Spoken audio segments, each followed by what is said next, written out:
राजगुरुनगर नगर परिषद निवडणूक 18 जागांसाठी 58 उमेदवार रिंगणात. नगराध्यक्षपदासाठी 5 जणांमध्ये चुरस. राजगुरुनगर नगर परिषदेच्या सार्वत्रिक निवडणुकीत उमेदवारी माघारीच्या शेवटच्या दिवशी 29 उमेदवारांनी माघार घेतली.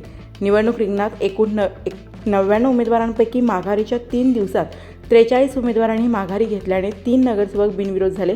उर्वरित एकूण 18 नगरसेवकांच्या जागांसाठी 56 उमेदवार रिंगणात उतरले आहेत. लोकनियुक्त नगराध्यक्षपदासाठी एका अपक्ष उमेदवारांनी माघार घेतल्याने 5 उमेदवार निवडणूक रिंगणात उतरले आहेत.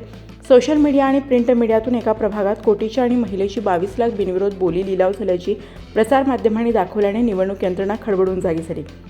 शोध मोहीम सुरू केली, मात्र लिलाव बोलीबाबत अधिकृत माहिती समोर आलीच नाही.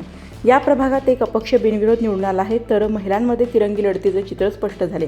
राजगुरुनगर नगर परिषदेच्या 21 जागांपैकी 3 जागा बिनविरोध झाल्या, तर 18 जागांवर 56 उमेदवार रिंगणात उतरल्याचं समोर आलं. अर्ज माघारीच्या शेवटच्या दिवशी पक्षीय बलाबल पाहता शिवसेना एकनाथ शिंदे 18 उमेदवार, यापैकी 1 बिनविरोध, 1 माघार. राष्ट्रवादी काँग्रेस अजित पवार 16 उमेदवार, यापैकी 1 बिनविरोध. भारतीय जनता पार्टी भाजप 13 उमेदवार दिले आहेत. एकूण पक्षीय उमेदवार 44 असून अपक्ष 16 आहेत.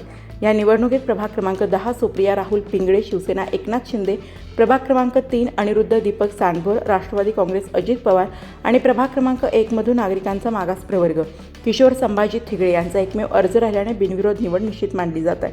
नगराध्यक्षपदासाठी किरण आहेर राष्ट्रवादी काँग्रेस अजित पवार गट, शिवाजी मांदळे भारतीय जनता पार्टी भाजप, मंगेश गुंडाळ शिवसेना एकनाथ शिंदे गट, बापू थिगळे शिवसेना उद्धव बाळासाहेब ठाकरे गट, तर गणेशकुमार इंगवले हे अपक्ष उमेदवार रिंगणात उतरले.